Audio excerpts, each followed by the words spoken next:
Good morning, everyone, and welcome to the Finance Committee meeting on this day, Tuesday, September the 7th, 2025. I'd like to call this meeting to order.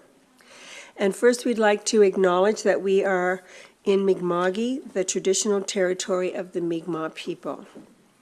Are there any announcements, acknowledgements, or recognitions? And we have time, yes. Go ahead, Councillor Smith. Sorry, I just wanted to make an acknowledgement. Yes, go ahead. I just wanted to acknowledge the hard work and planning of the South Shore District Labour Council in putting on their annual Labour Day picnic. As many people know, it used to be held in Shipyards Landing, but they've moved it to Liverpool to the Privateer Park in recent years, but it's a regional celebration. And they invite unions and community organizations to put up booths. This year there was a wide array of tables offering information and support, including organizations like Harbour House, Basic Income Canada, the Nova Scotia Health Coalition, Ground Search and Rescue, and a whole array of unions from the area. And Lunenburg Queens Special Olympics hosted the busiest booth. They were in charge of serving the free hot dogs and pop. And just wanted to know one group, Canadians for Tax Fairness, had come all the way from Toronto just for this event. And they were speaking to people about tackling offshore tax havens. There was also entertainment for the kids, clowns and a bouncy castle, and music for the adults. Overall, it was a beautiful intergenerational event recognizing the fundamental role of labor in our society and economy and the ongoing struggle to protect and make new gains for workers, families, and communities. Thank you very much for sharing that. We're going to move on to public input. Public input is one of several opportunities for the public to engage with council. Residents are welcome to use the public input portion of the meeting to share their thoughts with council on municipal topics that are important to them. There's 15 minutes allocated for public input today, which is shared between speakers. Is there anyone in our gallery who wishes to do public input? Not seeing anyone. We do want to encourage our residents to take this opportunity to give public input, to share their ideas and their thoughts with council. We're going to move on to the agenda. Are there any changes to the agenda? Seeing none, can I have someone approve the agenda as circulated? Thank you, Councillor Moore, and seconded by Councillor Bell. All those in favor? Motion's carried. We'll move on to the approval of the minutes. Are there any errors or omissions within the minutes that were circulated? Seeing none, I approve the minutes as circulated. We have no business rising from the minutes or presentations or referrals. We're going to go directly into staff reports, and I'm going to turn the time over to our Director of Finance for 9.1.1, our operating variance report for our first quarter. Thank you, Madam Chair. So you have before you the enclosed operating fund variance report, which gives council details of the operating budget accounts where variances to budget have occurred. Staff have commented on all forecasted budget variances over $1,000. Budget variances can occur for a variety of reasons. The budget is a plan made before the beginning of the fiscal year based on the information available at that time. When new information becomes available, staff make adjustments and show those in their forecasts. Directors are responsible for managing their department budgets. In the first quarter report, staff are projecting an operating surplus of $87,500, which represents a 0.19% budget variance. The revenue variance shows $26,000 in additional revenue compared to budget. Those differentials include provincial grants received and recovery for increased insurance costs for the CES building. The expenditure variance shows a forecasted budget increase of $74,300. This includes recoverable insurance costs of $8,200 and increased costs for replacement of malfunctioning septic systems under our LaHaye Straight Pipe Replacement Program. The details of those variances are in the report that is attached. Do we have any questions regarding the report this morning? It is for information purposes. And seeing none, we'll move on to our capital status. Yes, thank you. Further to the committee, so you have also before you the first quarter capital budget status and Canada Community Building Fund report, which gives you information on the status of the capital projects approved in this fiscal year. As in the comments, the projects are moving forward as indicated in our report. Included in the report are columns for the approved project budget, actual costs incurred to date, cost variance actual to budget, and forecast to March 31st, 2026. So of the $18.3 million approved budget, project costs in the amount of $970,000 were paid at the end of the first quarter, that's the end of June, with a forecast of $12.8 million to be completed by year end. Thank you very much. Is there any questions regarding that report? Mayor? It's not a question, it's just a comment that, and I'd appreciate Elena's comment on it, but for this report, to me, it would be more useful if it was broken out by quarter. So what our expectation was for capital projects broken out budget-wise by quarter, because this doesn't really, as a council, give us much understanding of where we are in the expenditure of the project. And there is an accountability piece that having budget broken out by quarter would suggest how we're going to proceed to get projects done by certain times. And I'm not suggesting that we change it, but I'm suggesting that, have we thought about that? And you talked to me about what that means in terms, I realize that there are lots of reasons why projects maybe don't go, but when you have it broken out by quarter and you're reporting to council and to the public, there is an accountability piece there that says by the end of quarter of Q1 or Q2, whatever, we're going to have this part of the project done and we'll have spent this much money. And I did think about it for operating as well, but that's a little different. But capital is where we have big projects, and I just wonder about our thinking around that. Yes, thank you, Madam Mayor, for the question. I think that one of the things that we've changed, this report's been changed many times since I took over this position almost 9 years ago, maybe 10. So, you know, one of the things is we talk about the status, so that's where it is at the time of the report was written. And the forecast is supposed to say, okay, we expect to have all the funds or this much of the funds spent by year end. Certainly if the council wanted it in a more quarterly format, we could attempt to do that next quarter. Because, you know, the costs, like I can't change, the costs are the costs, right? Whatever we spend to the end of the quarter, those are the numbers. But if you want more details on the quarterly forecasts of where you want to go, we can try to devise something that's maybe more useful to council. I don't have a problem looking at trying to make something that's more useful for council, because that's what this is supposed to be, council and the public understanding where we are with our projects and how we're going to get to there.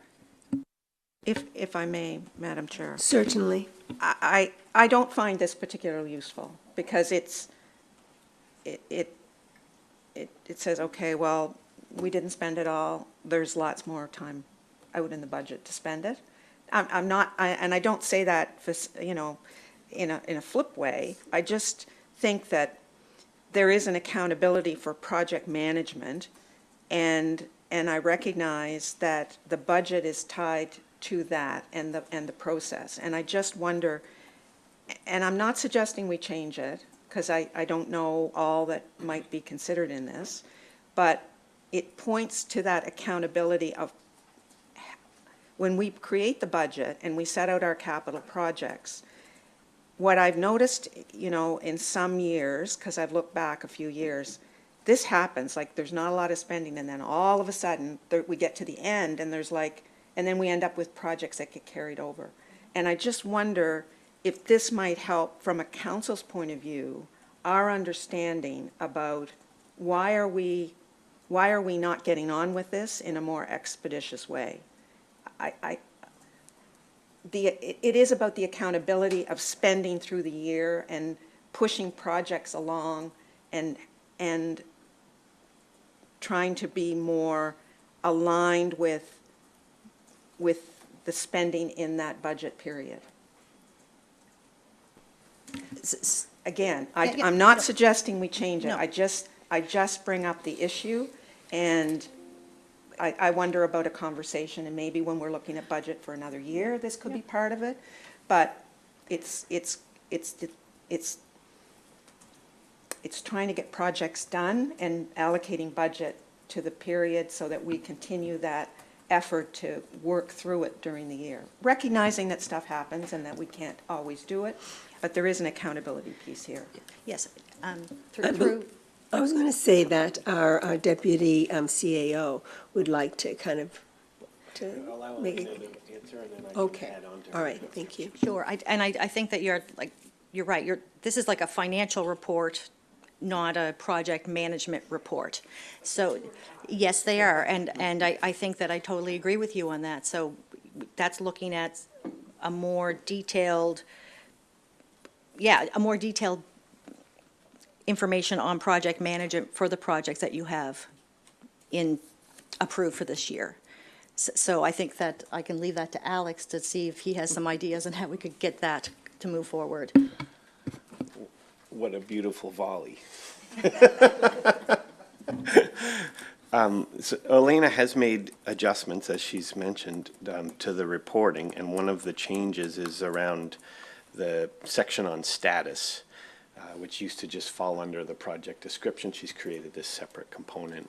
So if there's a general interest from the Finance Committee for us to try and make some improvement around that accountability or the visibility of whether or not a project is on track, my thought is that that's an adjustment to that section. It would be the easiest way to do that without creating some additional layer of financial reporting, which might not get you the same detail and would take more labor from the staff side, which would then distract from actually implementing the projects. So I think if there is interest, general interest from the committee, if you could leave it with staff for what kind of tweaks we might make to the status, that could make it more visible whether a project was on track and we expected it to be completed that year, or if there had been delays that had occurred. For example, we have projects that require a legal agreement to be completed, or a land transfer, or a subdivision, and if something gets held up there, it obviously holds up our ability to spend money. So that would be something that you could flag early in the year, that this hasn't happened in the time that we thought, so our purchasing and tendering can't happen at the time that we thought. Councillor Smith? Yeah, kind of along the same lines, I found myself when I was looking at the projects and the status, that you had brought forward sorry, I'm speaking to Mr. Dumeric through the chair, had brought forward the work plan that we then offered direction on, but then, correct me if I'm wrong, I don't think we saw like what then the work plan looked like after we made those. We gave that direction. So I do find myself a little bit like wondering how things kind of fell into place and what our calendar looks like now for that work plan, now that we have given some direction. And one particular thing I was looking at was the public art piece, which is it's a sizable amount. And I felt like we gave direction around creating a policy around public art while we were thinking about whether we were going to do a bigger arts and culture strategy. But I don't know where that landed in terms of our timeline. So I'm just wondering, is it possible to get an updated timeline for that work plan that we discussed? Yes, so at the completion of the first quarter, the July PSC or the June PSC, we did bring an updated work plan with a revised status, and you've anticipated well that in September we are going to be bringing another one, so you can see where each of those projects are. And apologies that I no missed trouble. where that revised work plan is. You said it came in the June. And now I'm June blanking on which finance month it meeting? was, but we Okay. we did bring back the master sheet of the projects that council had identified as a result of strategic planning and budget. And Okay. you'll see it again in September. Okay, awesome, thank you. And can I ask, do you recall which committee meeting that was brought back in? It sounds like something that would have been in policy and strategy, because you kind of talk, the mayor and yourself are kind of talking about two different things. One would be more of a policy and strategy to have an update on where everything is, and the mayor is referring to finding out how the projects are progressing financially and how we're using our money. So it would be two different things. Thank you very much, both of you, for those. Are there any other, Councillor Hubley? I just want to follow up on what Mayor McLean-Weil had suggested about adding the comments in the status column. Are we going to do that going forward? Was that what was decided here just a second ago? So we haven't heard any objections to it. We'll certainly take it back to our Yeah, I'd like directors to see group it. to look at. Okay, perfect. Thank you. Thank you. Thank you for clarifying that. I was going to be saying that it seems with everybody's nodding of their heads, it seemed to be something that everybody wanted. All right, so we're going to move on our agenda, and we're going to move to our administration department to discuss the Remo governance review, and I'll turn the time over to our CAO, Alex Demerick, for that. Deputy. I'm not looking for a promotion. It's either deputy mayor or CAO, one of the two you get.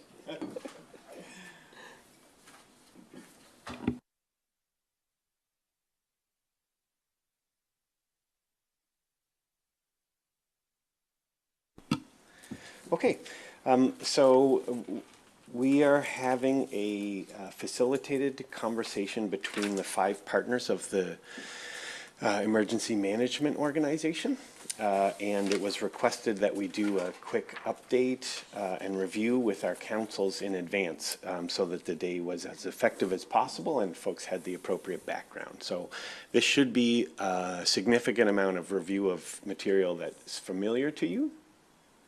Oh, and I haven't moved it on to the live stream. I hear some whispers over there. Thanks for reminding me to push that important button. I'm going to do a very quick overview of what the Remo group does, and then we're going to do a very quick summary of some of the governance discussions that have taken place over the last, say, 2 years. Followed by a proposal on some key points for this council to bring forward to the regional group, and then some discussion if there are other points that council would like to bring forward to the regional group. So by way of very quick refresher, there are some key buckets of work that our emergency management staff do on a regular basis, and these are what they call clear sky days. So when you're not in the state of activation responding to an emergency, this is what is occupying staff during their day-to-day work. So the first component is around planning. We have established contingency plans for all of our highest risk emergencies.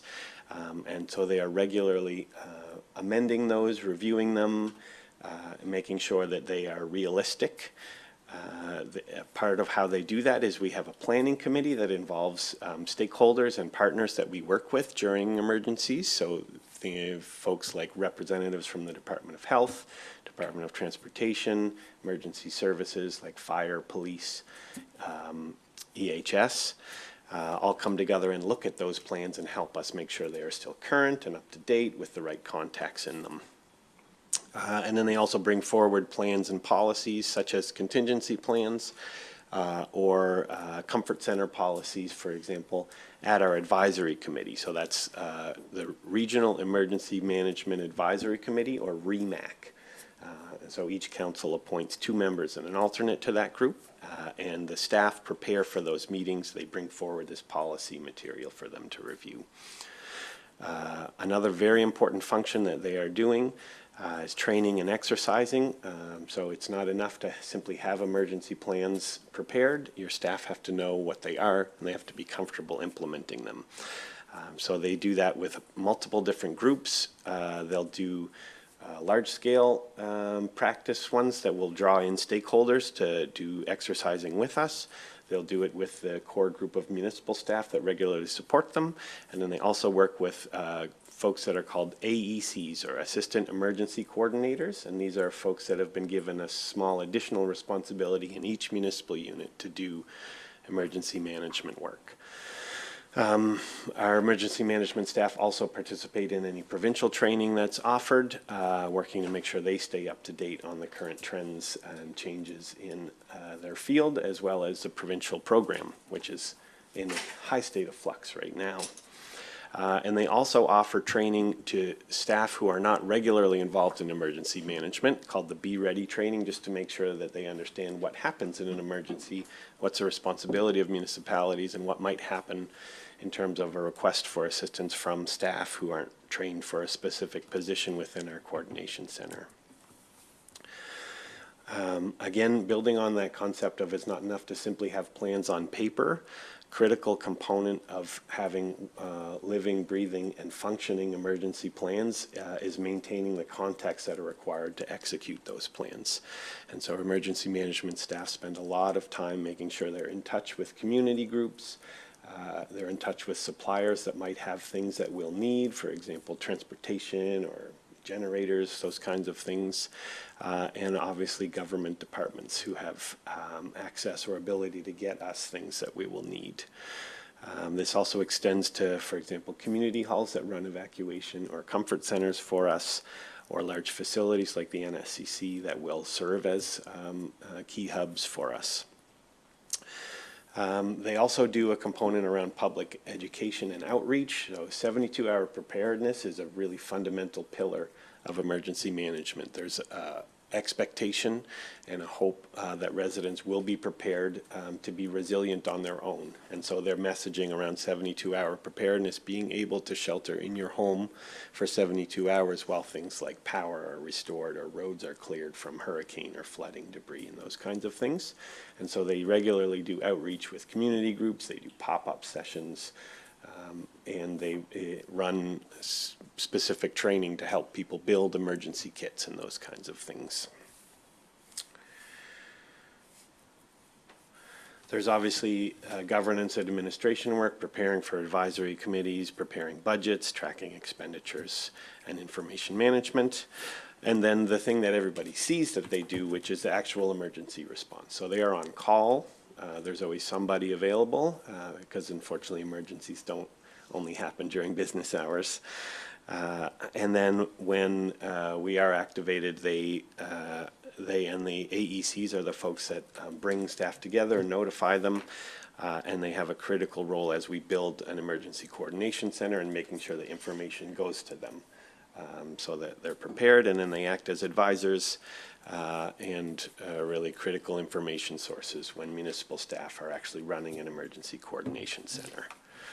So on top of those 6 or 7 areas, we also work on special projects as they arise. Sometimes those will be things like the province has suggested we should have a vulnerable persons registry. That's something that had come up at the advisory committee a number of years ago. So they'll work on concepts like that and how it might play out in our environment and what steps might be needed to implement those kinds of special projects. So that's it for just a quick refresher on what REMO does and how they work. In terms of the governance questions that will be before you next week, in 2023, we had some significant stresses on our emergency organization.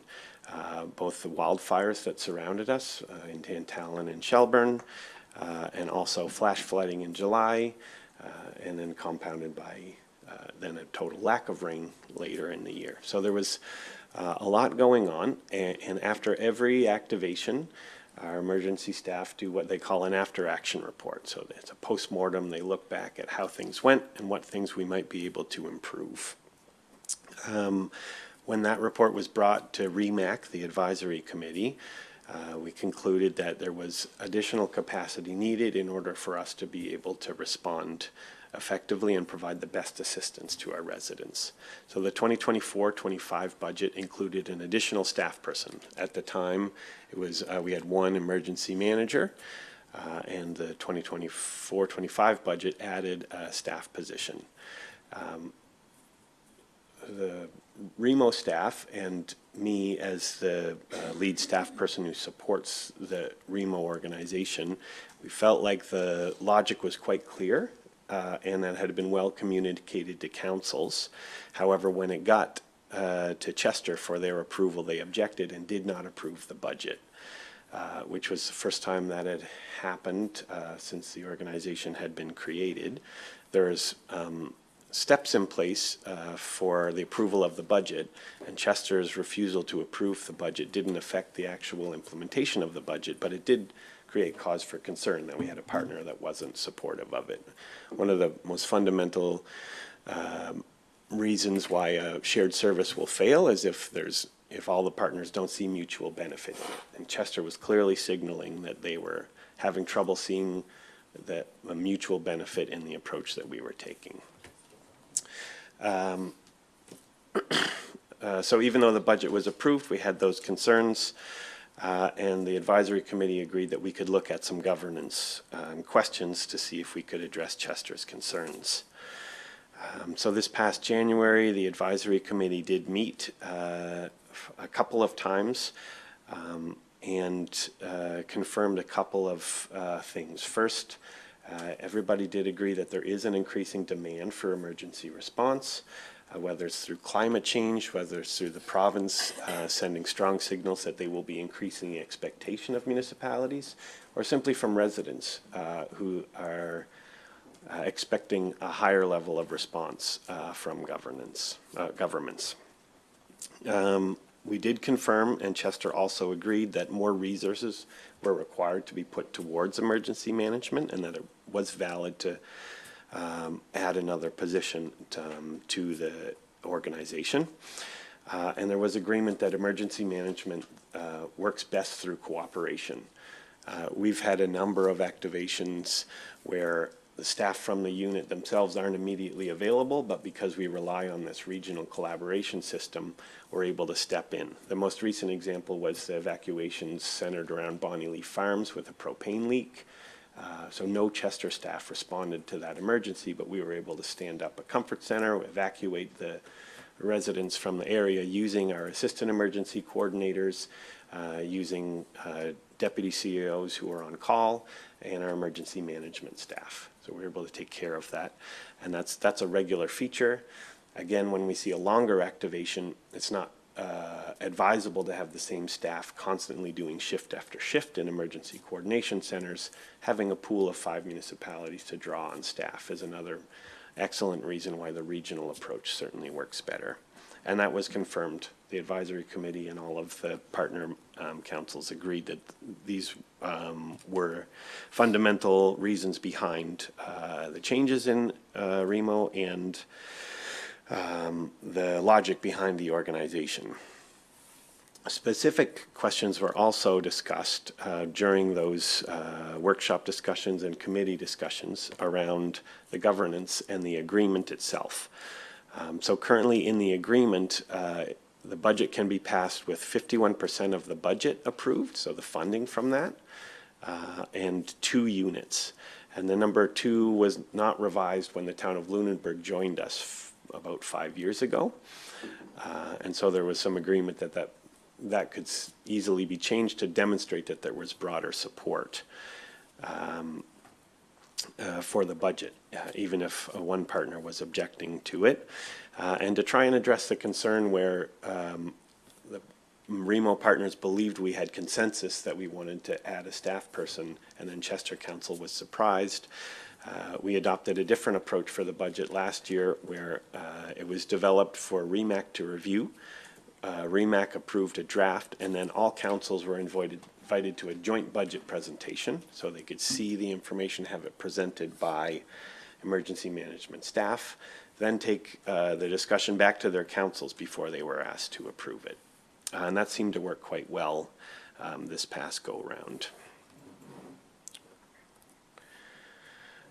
So as part of the 2025-26 budget, we did keep that second position in the budget to be included in the REMO. Chester also added an emergency management position, and 1/3 of that position is billed back to REMO in recognition of the regional work that will happen when they fill that position. But as part of that budget review, they requested further governance discussions. So the advisory committee established a subcommittee who got a facilitator and have proposed the following facilitated discussion to see if we can flesh out what Chester's concerns are and see if there are things that all units agree to that we can amend the agreement. So the facilitator was brought on board in August. Some pre-planning sessions have happened, and then next Monday, I believe, the 8th, there's been an invitation to a facilitated discussion to flesh out these different issues and discussions. From there, the facilitator will provide a report to the subgroup, who will then make some recommendations to the advisory committee, and then the advisory committee will make recommendations to council on possible changes to the agreement. So some key points from a staff perspective that we think would be valuable for MODL to bring forward would be to reaffirm the importance of regional approach, that it really does work better for us. In addition to the cost savings and the allowance for us to specialize, it provides that extra buffer of being able to draw on a pool of 5 different municipalities' staff to respond to an emergency. The adjustments that have been happening at the REMAC Council are good ones. They don't get in the way of good governance. In fact, they create a little more information sharing, so there's more certainty that you won't run into those same budget problems. So we certainly don't have any issues with those. We would point out we don't want to create overly burdensome approval processes. Relatively speaking, the emergency management budget is not a large one, so we'd hate to see a disproportionate amount of effort have to go into, for example, taking the budget from the REMO staff, having to take the budget to all 5 councils is an awful lot of, to be blunt, busy work that might not be the most effective use of our emergency management staff's time. Having a budget meeting that brings all councils together to review it does seem like a reasonable step. The addition of the second staff member is certainly, we're excited about the potential to increase some of our public engagement and outreach training for residents around the 72 hours. We think that that's a really important step for us moving forward in the maturity of our emergency management organization and our community's response. And in the after action reports, from our perspective, probably the largest gap that we've identified in our ability to respond is having enough sufficiently trained staff to take on specific roles in the coordination center.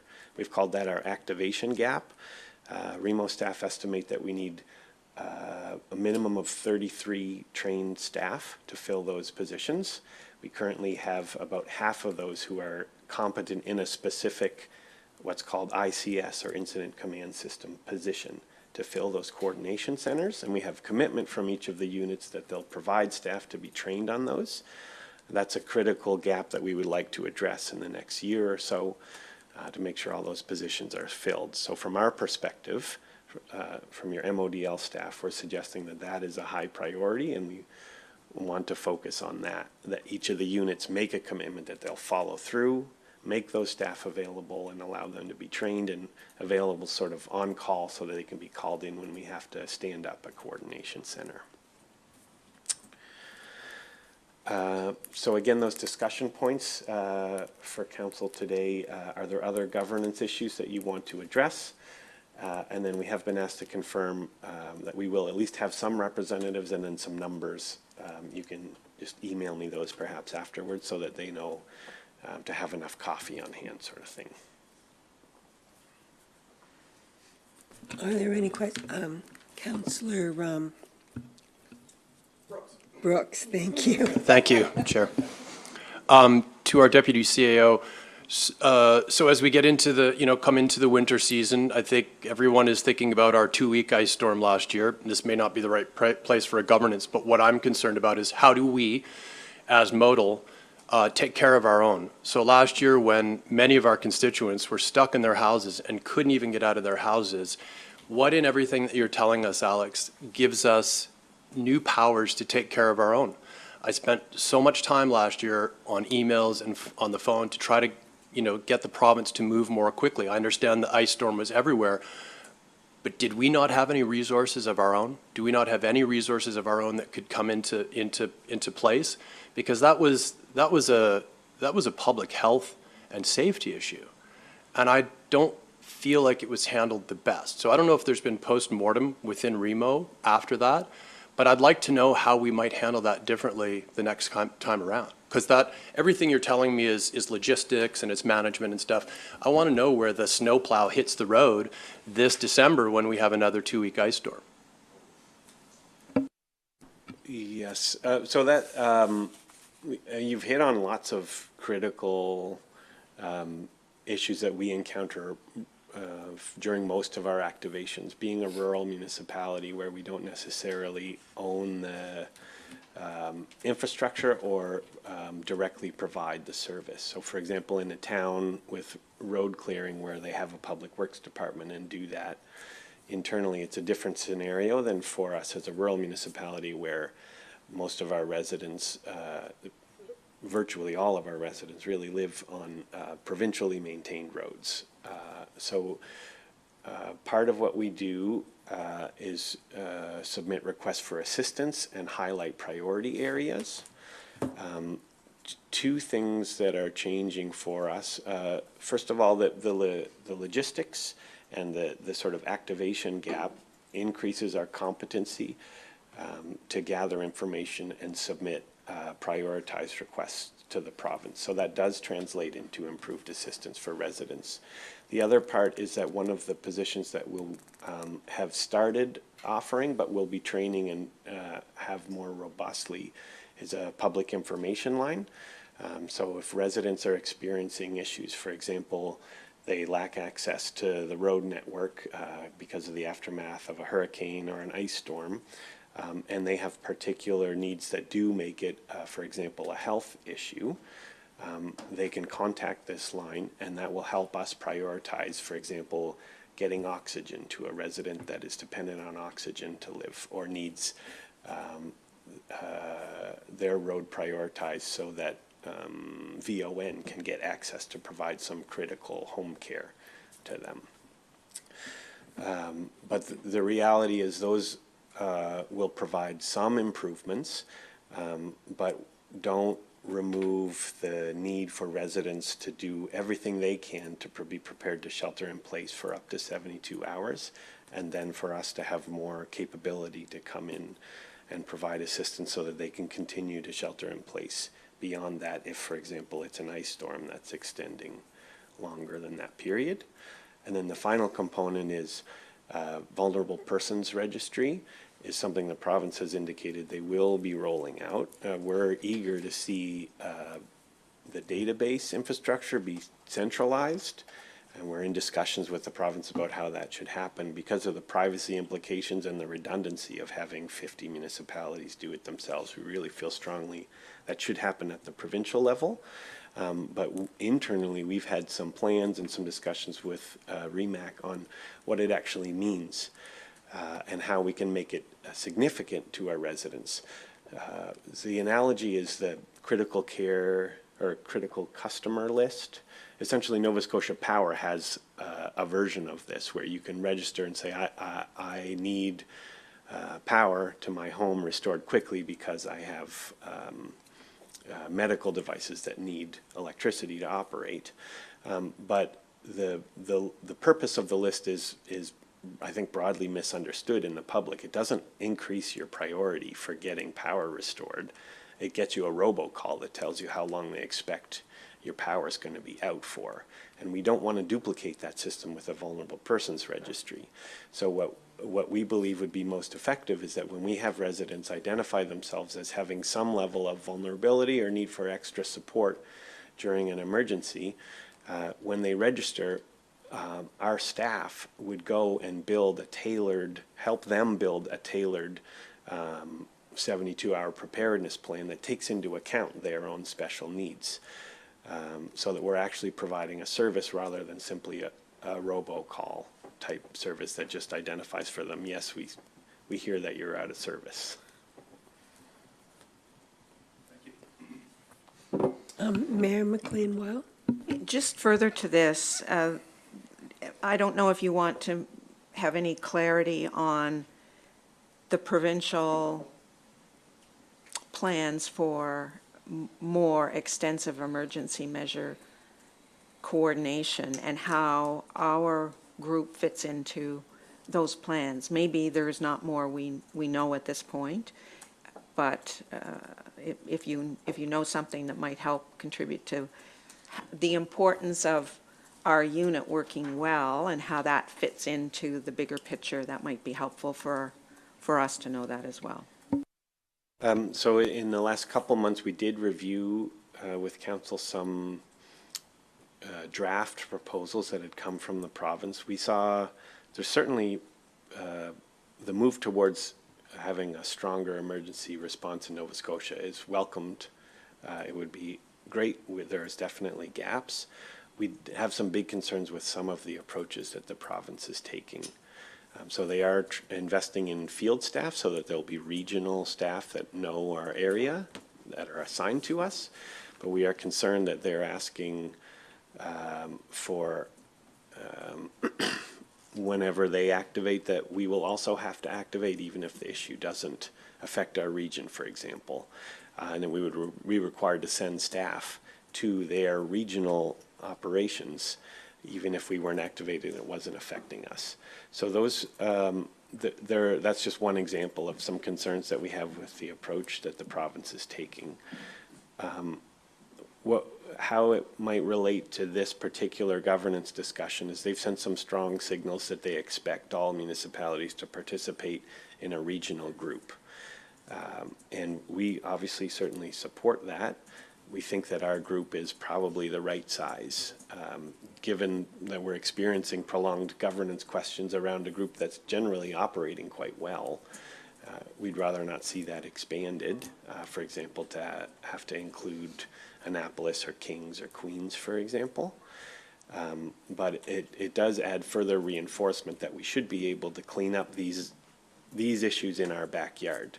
We should be able to, as responsible, mature local governments, have conversations and address any governance issues so that we can continue to operate as a strong whole of county approach.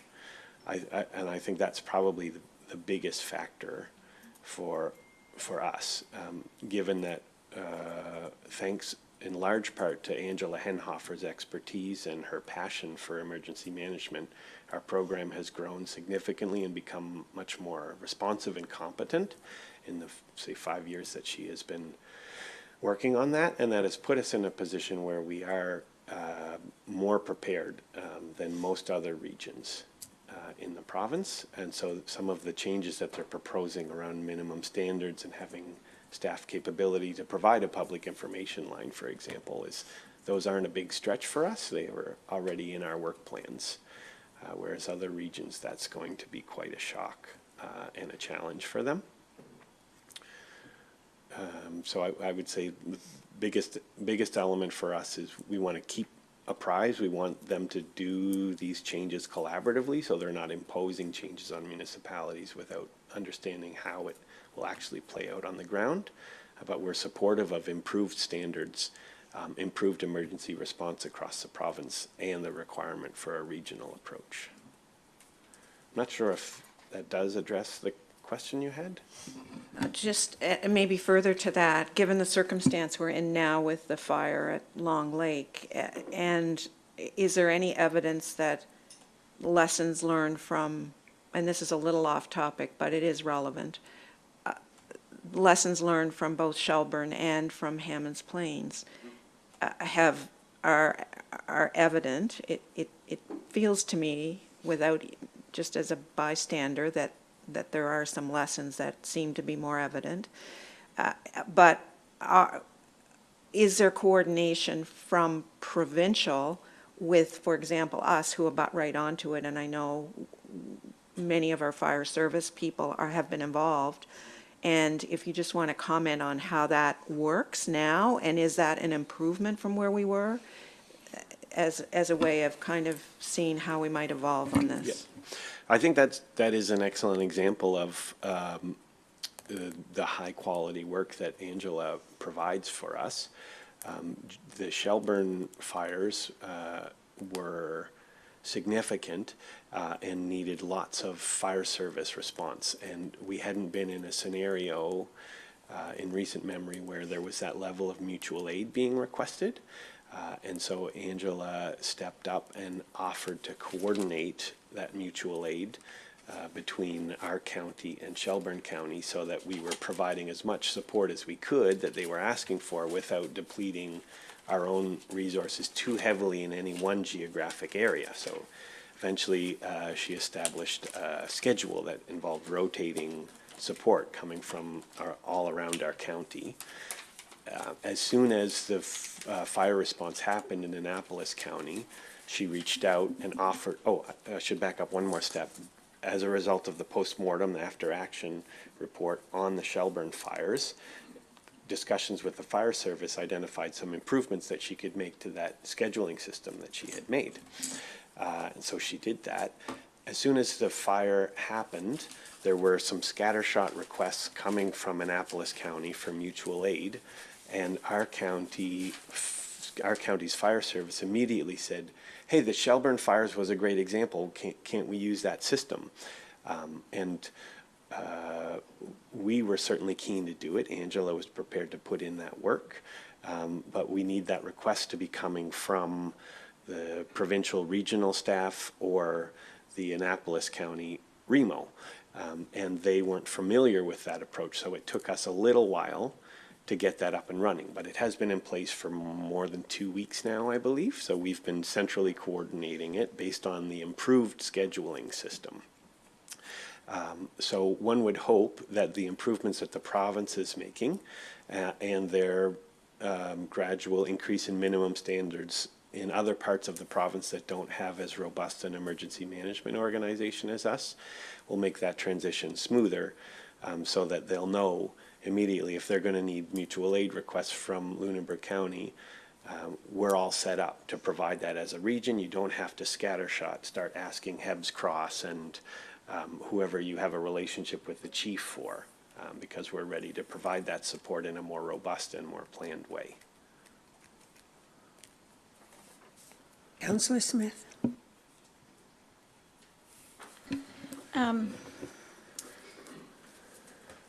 I feel like I'm asking questions that I would normally ask on a Monday, but yesterday was a holiday, as far as like background information. But as far as that after action report goes, is there, are there regular updates on like how addressing those recommendations are going, and where would one find them? After action reports are published because they form part of the public agenda of the advisory committee, and updates on those reports happen in a couple of different ways. Usually during the budget process they get referred to by your emergency management staff as they identify rationale for specific projects. We're also semi-regularly conducting our own self-evaluations, and the province goes through various iterations of evaluations of emergency management organizations, and those will also identify some of that. And again, agenda material for the Regional Emergency Management Advisory Committee would be the best place if you're interested in looking for that information. Follow up? Yeah, just another question. During this time of the drought and the severe wildfire risk, residents often come to us with fire hazards that they've identified in their community. So, for example, a classic one that I hear a lot about is cutting, the need for cutting under power poles. And there was actually a fire started in Cornwall, Middle Cornwall, not too long ago because of sparks coming from power pole with a branch down on it. And I guess I'm wondering, I do bring these things forward to our CAO, and but I'm wondering what our relationship is with REMO. How much does REMO, what's the relationship there? Is REMO advocating for us as far as like some of these community issues? Another one that someone had identified was a community has identified is a lot of dead brush left in ditches from a forestry treatment, and it's really, really hard to actually get any kind of help for them. But it occurs to me when looking through all this stuff that fire smart communities or fire smart education might actually be incredibly helpful there. So I guess I'm wondering, as a counselor, how do I most effectively, like what's my piece in this to make sure that these things come to REMO, and that, if appropriate, that REMO is advocating and including it in their plans? So generally speaking, that level of local issue is not something our emergency management staff would do, for example. So providing Angela information that there's a lot of brush at X civic address in the ditch would simply overwhelm our coordination staff because we're covering 5 municipalities. So that's something that if it is something that, for example, relates to a municipal property, obviously we would address that, or it's something that municipal staff might bring forward to Nova Scotia Power or Transportation to see if that could be addressed. But your comments around Fire Smart, I think, are strategic and well worth further examination. We've made an application for a grant for a 100% funded position for our region for a Fire Smart coordinator. So this person would be a resource that would be available to help communities that want to put their hand up and say, we want to become a Fire Smart community. So they would help them go through the process of doing those assessments, identifying what the risks are, how they can make themselves more resilient in the face of wildfire risk. We think that that would be a fantastic step for us. We'd like to see it happen. We haven't heard back on the grant yet, but I think as we continue to see these intensely dry periods in late summer that are becoming more and more prolonged and regular, that will become more of an emphasis for us as wildfire risk becomes higher in our hazard risk vulnerability assessment. And we're going to have to start doing more proactive work on that front in order for reducing the severity of those incidents when they occur and probability that they occur. Councillor Brooks? Just for clarification, have we implemented the free brush tipping throughout the municipality? Okay, thank you. Yes, the answer is yes. Yep, that's in place. Are there any other questions? I have just a few regarding your presentation. So one is during an emergency and for training, just for the public information, are staff paid or is it volunteer? That's my first question. So when staff are required to report to the Emergency Coordination Center, yes, they are paid. Yeah. All Good, good. And the changes to the governance agreement, will that be for 25, 26, or 26, 27? The timeline that the subcommittee has proposed is that they'd get a report back and it could be amended in order to be in place for April 1st. Functionally speaking, the two changes that we've heard suggested from back in January, we've implemented the expanded process so that whether it's incorporated in the agreement or not, it seemed relatively successful, and so we've given Angela direction to use it again this year. And the percentages and number of units required to formally approve the budget, again, if you make those changes, approval for the budget will likely have already happened for the coming fiscal year. However, we've only had one situation, one fiscal year in the last 13 years where even one unit has disagreed with the budget. So it's unlikely that that's going to impact, functionally impact the approval of next year's budget. Okay, so the present changes to the governance agreement would be for 26, 27 then, right? Is that what you're saying? Yep. Because you said April of next year. Yep. And I'm assuming that any group of 3 of the units will make up 51. Like any 3 that get added together, their percentages would make the 51. That's an astute question. Because of the share of the funding for the budget, there's 2 requirements for the budget to be approved. You need 51% of the funding for the budget to be approved, and 2, or as proposed, 3 units. However, the District of Lunenburg is by far the biggest funder, totaling almost 50% of the budget.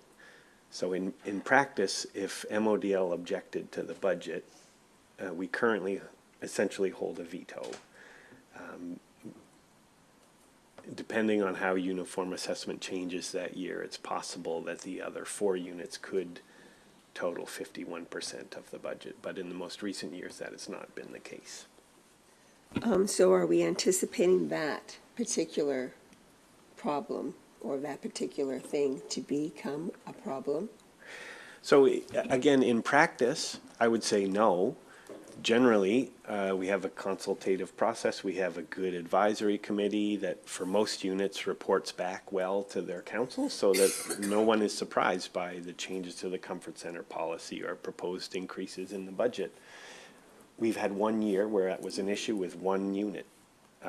And so regardless of how we changed the formula, unless that unit were us, I can't see that actually creating an impasse where you couldn't pass a budget. And in practice, not to toot our own horn, but I think we're highly regionally collaborative. So I find it very hard to imagine we'd be in a scenario where we couldn't negotiate an appropriate resolution and get a budget passed. Thank you very much. Are there any other questions? No, well, our agenda, we've progressed through to our in-camera, so we will be going in camera. Can I have someone move for us to go into camera? Moved by Deputy Mayor Vino, seconded by Councillor Burns. All those in favor? Motion's passed. And we are now in camera. I'm going to turn the time over to our CAO.